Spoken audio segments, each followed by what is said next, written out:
পাহাড়ের বিভিন্ন তথ্য কৃষিবার্তার মাধ্যমে আমরা কিন্তু তুলে ধরছি আপনাদের সামনে। এখন যেখানে দাঁড়িয়ে রয়েছে আমরা দেখতে পাচ্ছি হার্বাল গার্ডেনের সামনে। এখানে কিন্তু বিভিন্ন ধরনের গাছ রয়েছে। আমরা এই তাকদার একটু এই হার্বাল গার্ডেনের ভিতরে ঢুকে যাই। ভিতরে ঢুকে আপনাদের দেখাবো কী কী গাছ এখানে কিভাবে লাগানো আছে। আমরা কিন্তু দেখছি এখানে বিভিন্ন ধরনের গাছ রয়েছে এবং মানে যে গাছগুলোর নাম আমিও হয়তো শুনিনি। এখানে অনেক সব গাছগুলোর নাম লেখা রয়েছে, যে লোকাল নেম কী, সায়েন্টিফিক নেম কী এবং ফ্যামিলি সম্পর্কে লেখা রয়েছে। আমরা যতদূর চোখ যাই দেখতে পাচ্ছি যে বিভিন্ন রকম গাছ কিন্তু বিভিন্নভাবে সাজানো রয়েছে। আমরা একটু দেখব এই যে এখানে এখন কিন্তু হয়তো অস্পষ্ট, কারণ মেঘ পুরো ভেসে বেড়াচ্ছে। আমরা বর্ষাকালে সাধারণত এসেছি। বিভিন্ন গাছ, ওই পাশে কিছু গাছ রয়েছে যেগুলো কিন্তু শেড দেওয়া রয়েছে।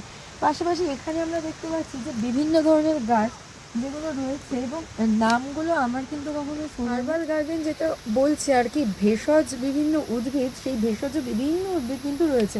আমরা পুরোটাই বর্ষায় যেহেতু এখানে যোগ প্রচুর থাকতে পারে সেই জন্য আমরা যেতে পারলাম না। এখানে আমরা দেখতে পাচ্ছি যে উপরেও কিন্তু পাহাড়ের ঢাল অনুযায়ী বিভিন্ন গাছ রয়েছে এবং নিচেও যে পাহাড়ের ঢালে কিন্তু এই ধরনের একটা ভেষজ উদ্যান দেখা যায় না। এবং এই যে দার্জিলিংয়ে সেই যে বর্ষার মধ্যে এই সুন্দর একটা ভেষজ গার্ডেন, হয়তো সবগুলোর নাম আপনাদের জানাতে পারলাম না কারণ নামগুলো আমারও একটু অচেনা, যে পড়তে আমার একটু সময় লাগলো বা উপকারিতা সম্পর্কে আমরা জানি না।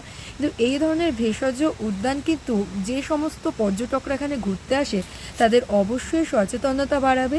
এই গাছগুলো সম্পর্কে তারা জানতে পারবে এবং এই ভেষজ গাছগুলোর যে গুরুত্ব তার সম্পর্কে ধারণা কিন্তু তৈরি হবে এই ধরনের ভেষজ উদ্যান চোখের সামনে দেখার ফলে।